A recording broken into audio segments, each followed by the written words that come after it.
तो भाई लोग कैसे हो। आज मैं आप लोग के लिए लेके आया हूँ राक्षसी का प्यार। चलिए कहानी स्टार्ट करते हैं।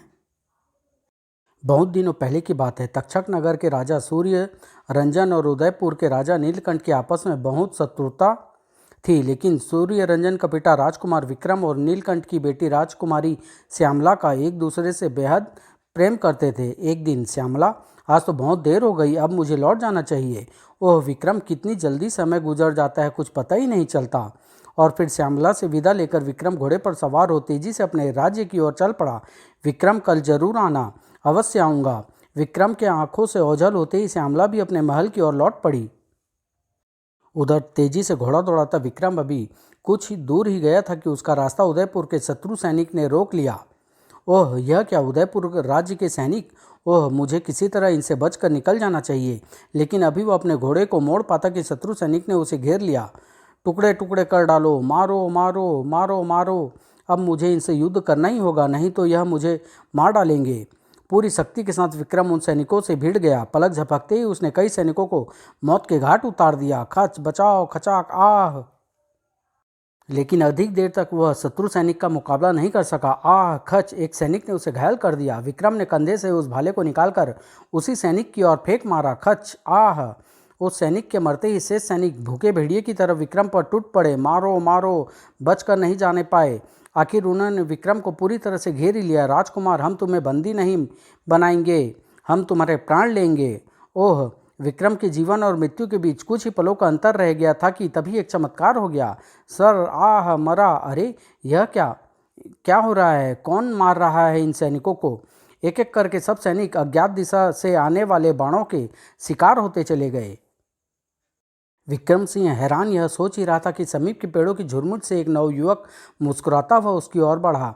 इतने हैरान न हो राजकुमार, कौन हो तुम? शत्रु सैनिक को मारकर तुमने मेरी सुरक्षा क्यों की? यह मेरा कर्तव्य था राजकुमार। मेरा नाम सूरज है और मैं आपके ही राज्य का निवासी हूँ। विक्रम अपने को नहीं रोक सका और जल्दी से घोड़े से उतरकर सूरज की ओर बढ़ा। सचमुच तुम देशभक्त ही नहीं, बहुत साहसी और शक्तिशाली भी हो। आज से तुम मेरे मित्र बनकर मेरे साथ रहोगे सूरज। कुछ देर बाद दोनों साथ साथ तक्षक नगर की ओर लौट रहे थे। विक्रम सूरज की बाणों से बहुत प्रभावित हुआ था। वह सूरज से उसकी शस्त्र शिक्षा के बारे में जानना चाहता था। आखिर उनसे उसने पूछ ही लिया। सूरज, तुम शस्त्र विद्या में बहुत निपुण हो, किस आचार्य से तुमने शस्त्र शिक्षा प्राप्त की है? मेरे पिता रघुकुल आचार्य हैं, उन्होंने ही मुझे यह सब कुछ सिखाया है। अच्छा, फिर तो मैं भी तुम्हारे पिताश्री से शस्त्र शिक्षा लूँगा। उस दिन विक्रम सूरज को अपने साथ महल में ले आया और फिर प्रतिदिन सूरज विक्रम के पास आने लगा। दिन प्रतिदिन उन दोनों की दोस्ती गहरी होती चली गई। दोनों साथ साथ खाते पीते, शिकार को जाते और साथ बैठकर खुशियां मनाते। दिन बड़े आनंद से गुजर रहे थे। उनकी मित्रता बढ़ती जा रही थी। लेकिन उस महल में कोई ऐसा भी था जिसके हृदय में उन दोनों की मित्रता कांटों की तरह चुभ रही थी। और वह व्यक्ति था सेनापति नाहर सिंह। सेनापति के शरीर में ईर्ष्या की अग्नि तीव्र हो रही थी। इन दोनों की दोस्ती बढ़ती जा रही है और अब तो विक्रम सूरज के पिता से शस्त्र शिक्षा भी ले रहा है। दोनों मिलकर मेरे लिए भी भारी मुसीबत बन सकते हैं। विक्रम के साथ साथ राजकुमारी दीपिका से भी सूरज की घनिष्ठता हो गई थी और अब वह दीपिका को धनुष बाण चलाना भी सिखा रहा था। एक दिन, सूरज, आज फिर तुम देर से आए हो, लगता है तुम मुझे बाण चलाना नहीं सिखाना चाहते। ओह, ऐसी बात नहीं है दीपिका, पिताश्री का एक काम पूरा करने में देर हो गई। चलो आज तो क्षमा कर देती हूँ, लेकिन कल देर की तो दंड मिलेगा। तभी दोनों एक दूसरे का हाथ पकड़कर जोरों से हंस पड़े। हा हा हा, हा हा हा। अभी वे दोनों अपनी हंसी में खोए हुए थे कि तभी सेनापति नाहर सिंह वहां से गुजरा। राजकुमारी दीपिका और सूरज, बस अब देर ना करो, घोड़े तैयार है, आज हम नदी किनारे जाएंगे। हाँ ठीक है, चलो। सेनापति के मस्तिष्क में ईर्ष्या की लपटें और ऊंची उठी। दीपिका और सूरज की इतनी गहरी दोस्ती, कहीं यह दोस्ती विवाह में बदल गई तो मेरे बेटे विजेंद्र का क्या होगा? विजेंद्र भी तो दीपिका से प्रेम करता है। दीपिका से विजेंद्र का विवाह होने से राजा और मैं समधी हो सकते हैं। मैं इस कांटे को जड़ से निकाल फेंकूंगा। मैं ऐसी चाल चलूंगा कि सूरज फिर कभी इस महल की ओर आंख उठाकर भी नहीं देख सकेगा। लेकिन अभी सेनापति नाहर सिंह उस कांटे को निकालने की कोशिश कर पाता कि एक दिन उसका बेटा विजेंद्र बाग में दीपिका के पास पहुंचा। अब विजेंद्र, बहुत देर से अकेली झूल रही थी, अब तुम आ गए हो तो दोनों मिलकर झूलेंगे। शायद दीपिका मेरी ही प्रतीक्षा कर रही थी। अच्छा अवसर है, आज विवाह की बात कह देनी चाहिए। यह सोचकर उसने कहा, आज मैं तुमसे कुछ कहने आया हूँ। दीपिका, तुम्हें जो कुछ कहना है फिर कह लेना, पहले मुझे जोरों से झूला झुलाओ। दीपिका, पहले तुम्हें मेरी बात सुननी ही होगी। अच्छा बाबा, पहले तुम अपनी बात कह लो। दीपा, बचपन से हम दोनों साथ साथ खेले और बड़े हुए हैं। मैं चाहता हूँ कि हम दोनों की दोस्ती विवाह में परिवर्तित हो जाए। नहीं विजेंद्र, यह नहीं होगा। हम तुम में दोस्ती ही रहेगी, इसके अलावा कुछ नहीं होगा। तो क्या मैं तुम्हारा विवाह से इनकार मान लूँ? हाँ विजेंद्र। विजेंद्र फिर वहाँ नहीं रुका और फिर अपने पिता के कक्ष में पहुंचकर उसने दीपिका के इनकार की बात कही तो नाहर सिंह किसी ज्वालामुखी की तरह फट पड़ा। नहीं नहीं, ऐसा नहीं हो सकता। लेकिन तुम चिंता न करो, दीपिका का विवाह तुम्हारे साथ ही होगा। मैं कल ही उस कांटे को काट फेंकूंगा जो तुम दोनों के बीच में आ गया है। हम दोनों के बीच कौन सा कांटा है पिताजी? वो कांटा है सूरज। अब उस सूरज की रोशनी इस महल में कभी दिखाई नहीं देगी। बस बेटे, तुम्हें थोड़ी सी प्रतीक्षा करनी होगी। लेकिन सेनापति नाहर सिंह को उस कांटे को निकालने के लिए प्रतीक्षा नहीं करनी पड़ी। एक दिन अवसर देखकर उसने राजा सूर्य रंजन से कहा, महाराज मुझे क्षमा का आश्वासन दे तो मैं आपसे कुछ कह सकूं। सेनापति, तुम निर्भय होकर कुछ भी कह सकते हो। आश्वासन पाकर उसने राजकुमार विक्रम और सूरज की दोस्ती की कहानी सुनाते हुए कहा, महाराज बात राजकुमार और सूरज की दोस्ती तक सीमित रहती तो ठीक था, लेकिन सूरज तो अब बोलो सेनापति, रुक क्यों गए? महाराज कैसे कहूँ, वो छोटे घर का लड़का सूरज अब राजकुमारी दीपिका को अपने प्यार के जाल में फांसने की कोशिश कर रहा है ताकि वह राजकुमारी से विवाह कर सके। नहीं नहीं, हम उस सूरज को दीपिका की परछाई भी नहीं छूने देंगे। महाराज, लोग तो अब इस दोस्ती पर भी उंगलियां उठाने लगे हैं। कहाँ अपने राजकुमार और कहाँ वह गरीब ब्राह्मण का बेटा सूरज।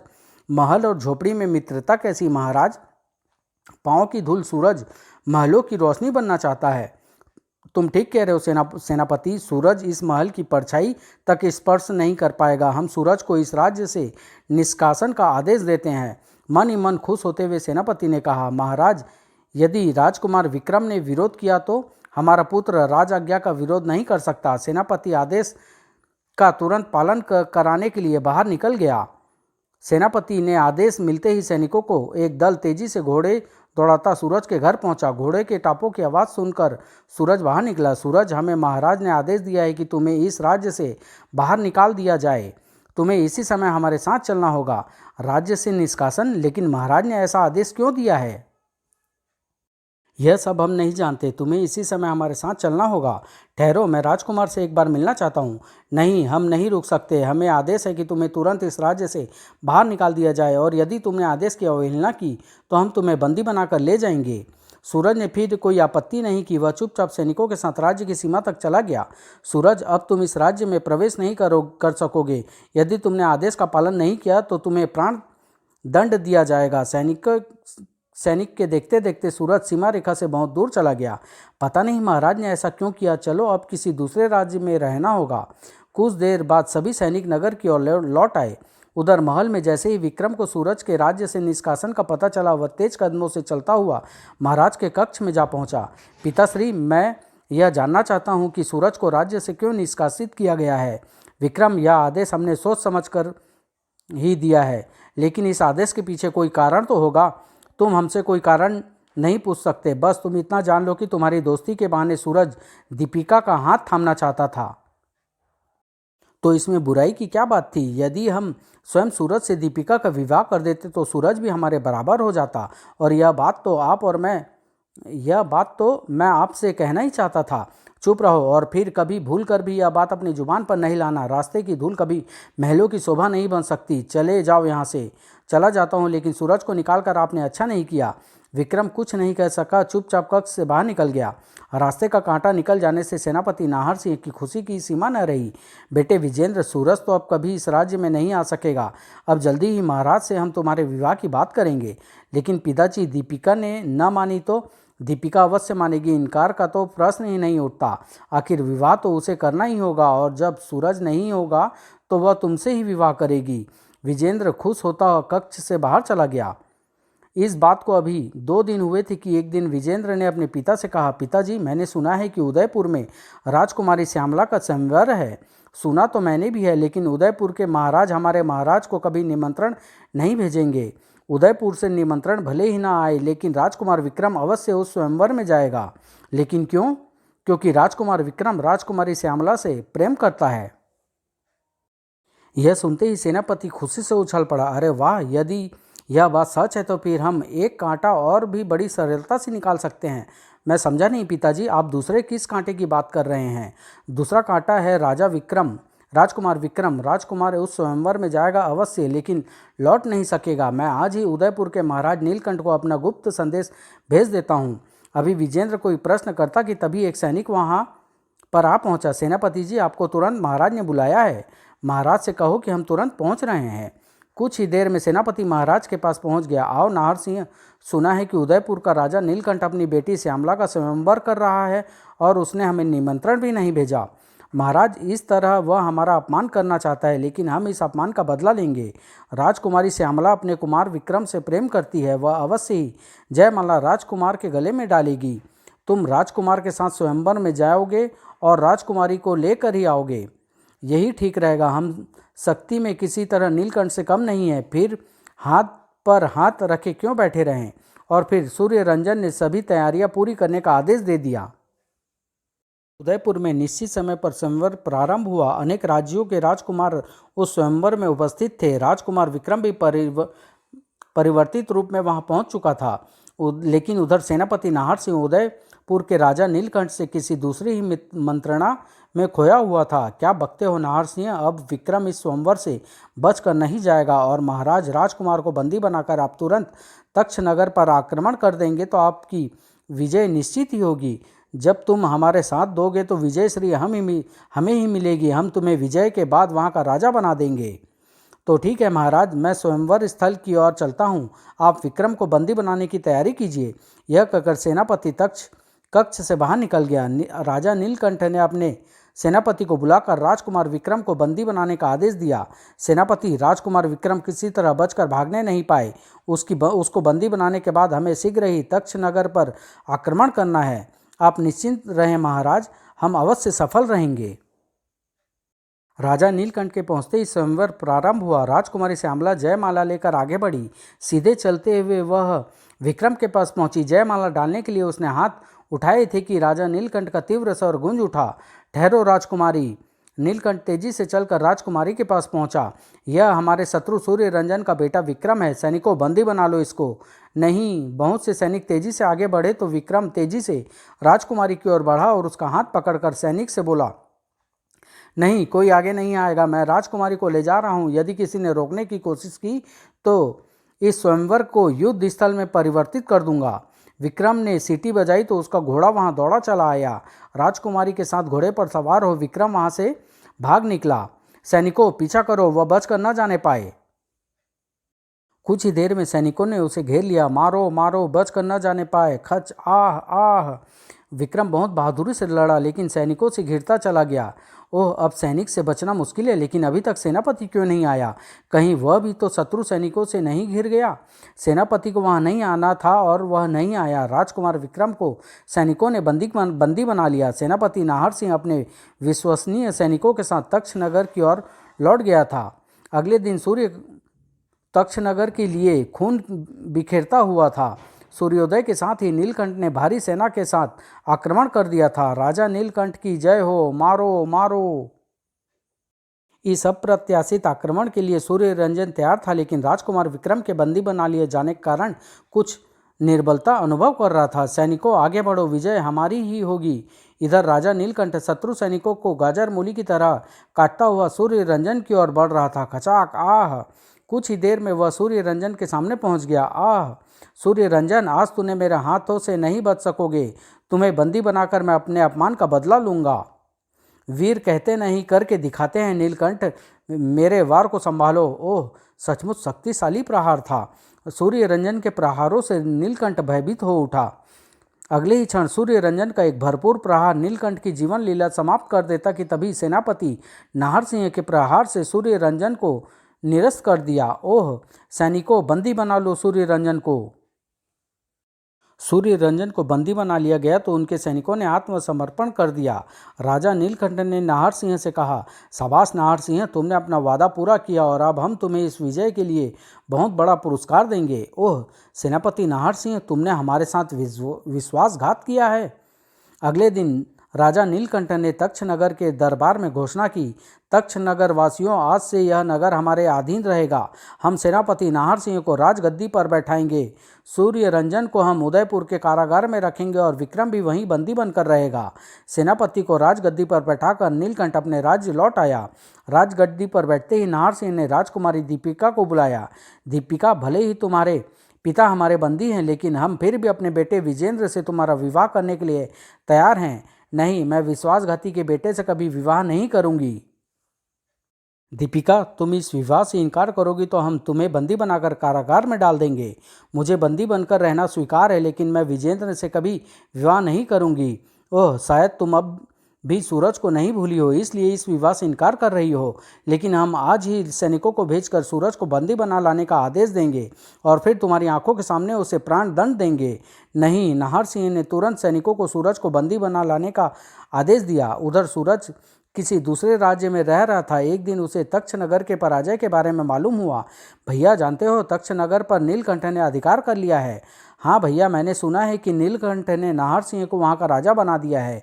सूर्य रंजन और विक्रम उसकी कैद में हैं। उसका खून खौल उठा। ओह, इसका मतलब नाहर सिंह ने अवश्य विश्वासघात किया होगा। पता नहीं मेरे दोस्त विक्रम का क्या हाल होगा। सूरज फिर वहाँ नहीं रुका और तेजी से चलता हुआ घर लौट आया। महाराज और विक्रम को बंदी बना लेने के बाद न जाने नाहर सिंह ने दीपिका के साथ कैसा दुर्व्यवहार किया होगा। मुझे शीघ्र ही तक्ष नगर जाकर दीपिका को नाहर सिंह से के अत्याचार से बचाना होगा। अभी वह सोच ही रहा था कि तभी किसी ने उसके द्वार को खटखटाया। खट खट खट, दरवाज़ा खोलो। ओह, इस राज्य में मुझे कौन बुला सकता है? पहले मुझे खिड़की से देखना चाहिए। सूरज ने खिड़की से देखा तो बुरी तरह चौंक पड़ा। सूरज, हमें गुप्तचरों से पता चल चुका है कि तुम यहाँ छिपे हुए हो। अपने आप को हमारे हवाले कर दो, नहीं तो हम तुम्हें बंदी बनाकर ले जाएंगे। अब तो इनसे युद्ध करना ही होगा। जय महादेव, रक्षा करना, मैं अपना कर्तव्य पूरा कर सकूं। अगले ही क्षण द्वार खोलकर सूरज बाहर निकला। आओ नाहर सिंह के कुत्तों, यदि तुम में शक्ति है तो मुझे बंदी बनाकर ले चलो। सूरज, इस खून खराबे से कोई लाभ नहीं होगा। तुम हमारे साथ हाथों से बच नहीं सकोगे। पलक झपकते ही सूरज ने बाणों की वर्षा प्रारंभ कर दी। हाय बचाओ, आह आह। बहुत से सैनिक घेरा बनाकर तेजी से उसकी ओर बढ़े। आह, मारो। सूरज बहुत बहादुरी से लड़ रहा था, लेकिन अधिक देर तक उन सैनिकों से लड़ना संभव नहीं था। यह सोचकर वह एक सैनिक की ओर झपटा। उस सैनिक को नीचे गिराकर सूरज उसके घोड़े पर सवार होकर तेजी से वहां से भाग निकला। उसे पकड़ो, वह बचकर जा रहा है, दौड़ो, पीछा करो। सैनिकों ने बहुत दूर तक सूरज का पीछा किया, तेज और तेज। सैनिक उसे पकड़ तो न सके, लेकिन उसे घायल अवश्य कर दिए। आह, और सूरज घोड़ा दौड़ाकर उसकी आंखों से ओझल हो गया। तेजी से घोड़ा दौड़ाता सूरज बहुत दूर घने जंगल में पहुंच चुका था। ओह, शत्रुओं से बच गया, लेकिन मेरा सिर क्यों चकरा रहा है? शीघ्र ही वह अधिक रक्त निकल जाने से बेहोश होता चला गया। बेहोश सूरज घोड़े की पीठ से गिर पड़ा।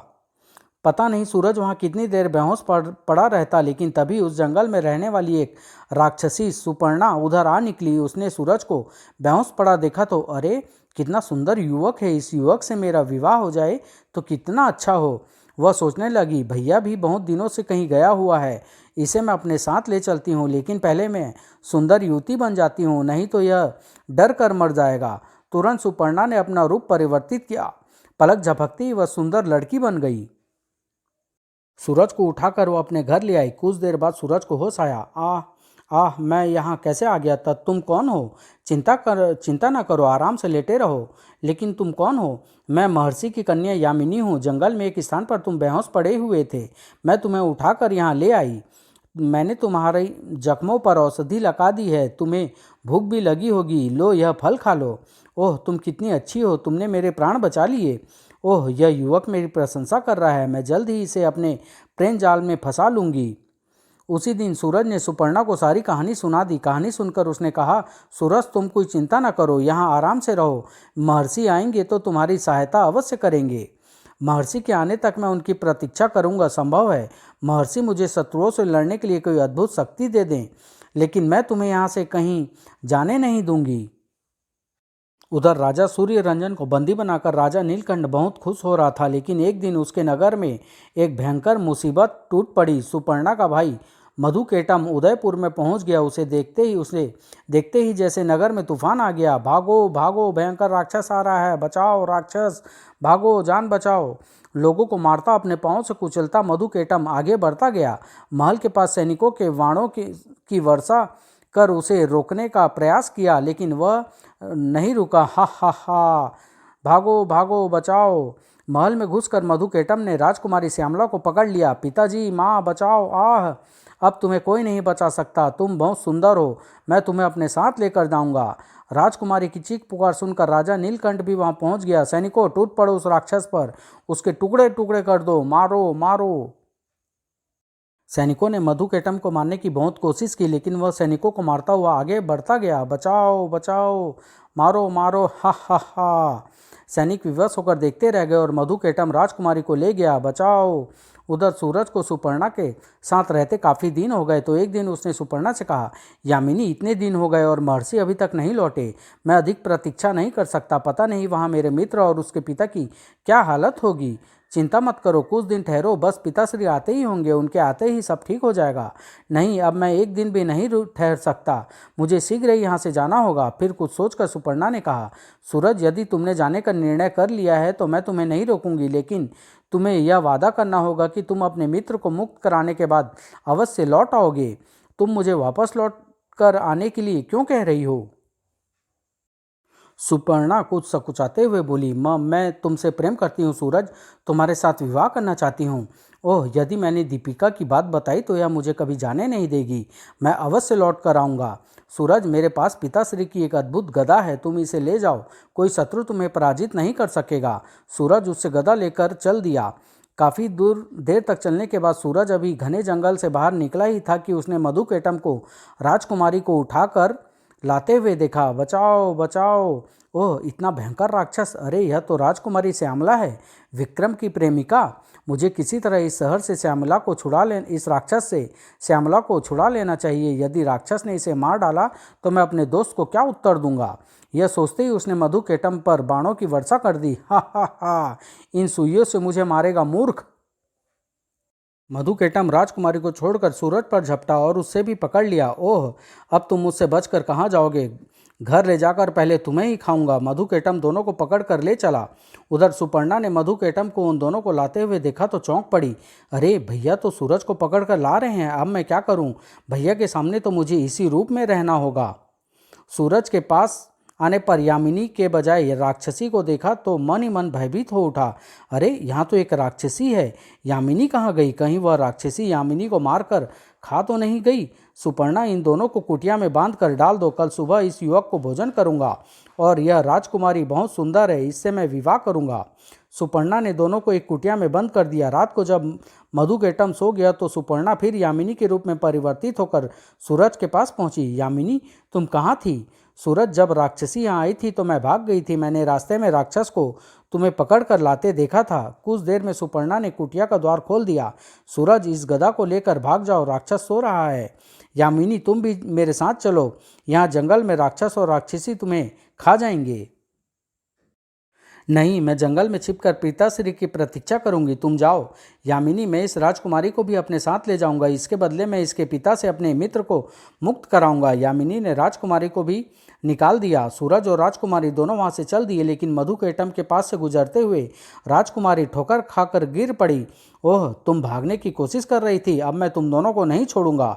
मधुकेटम आगे बढ़कर सूरज को पकड़ पाता कि सूरज ने उस पर गदा से आक्रमण कर दिया। आज मैं तुझे जीवित नहीं छोड़ूंगा। आह, कुछ देर में मधुकेटम धू धू कर जल रहा था। आ राक्षस के जलकर मरते ही सूरज चल दिया। सूरज राजकुमारी के लेकर उदयपुर में पहुंचा, लेकिन वहां राजकुमार विक्रम के बंदीगृह से भाग जाने का समाचार आग की तरह फैला हुआ था। सूरज भी यह सुनकर चौंक पड़ा। विक्रम भाग गया? हाँ, अब वह राजा से बदला लेगा। आओ, विक्रम को मुक्त कराने में मैं विक्रम को मुक्त कराने में यहाँ आया था, वह पहले ही मुक्त हो गया। राजकुमारी जी, अब आप भी महल में जा सकती हैं। नहीं सूरज, अब मैं महल में नहीं जाऊंगी, तुम्हारे साथ रहकर विक्रम की खोज करूंगी। मैं विक्रम से प्रेम करती हूँ।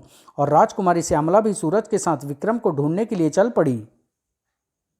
तक्षक नगर में विक्रम को ढूंढते हुए कई दिन बीत गए थे, लेकिन उसका कुछ पता नहीं चला था।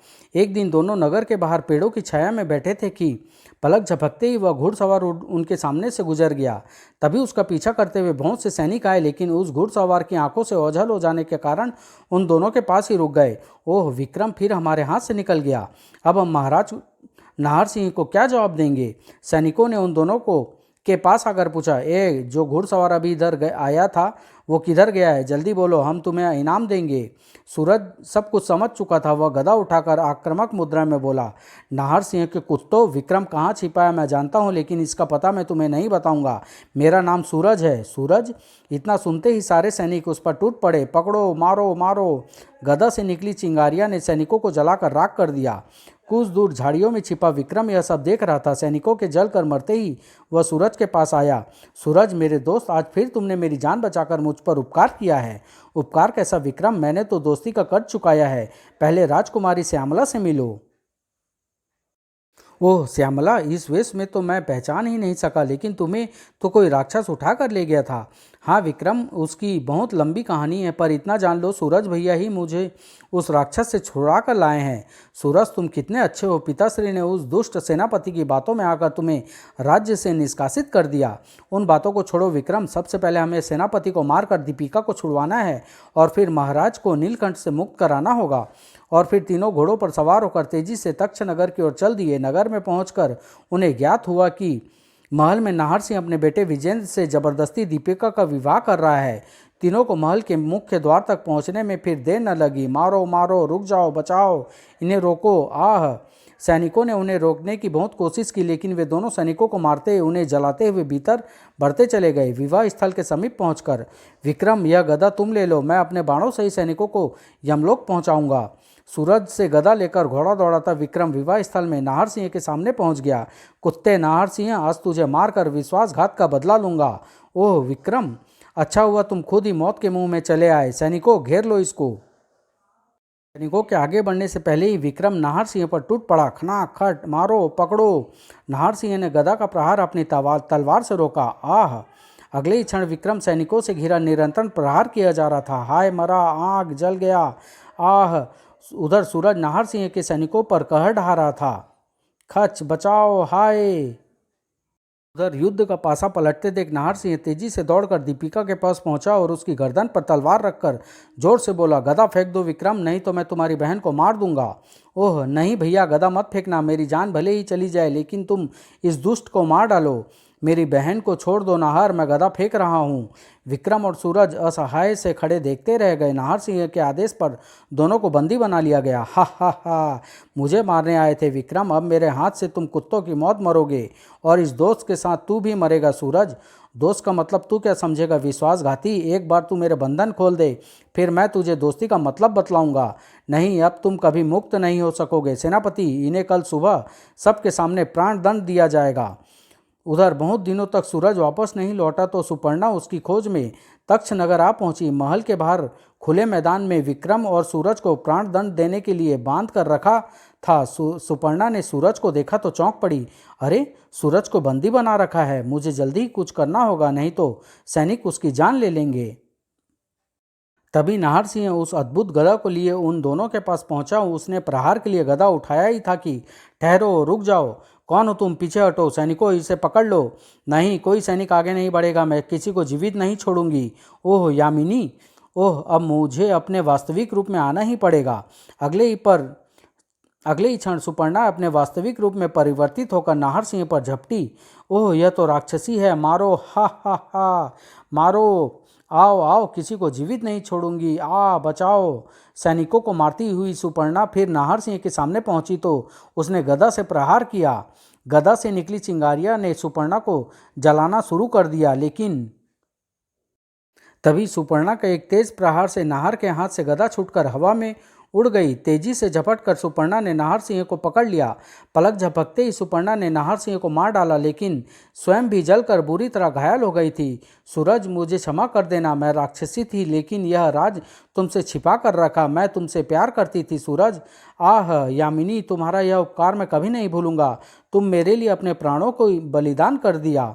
सूरज, आह मैं जा रही हूँ। आह। सुपर्णा फिर जीवित न रह सकी।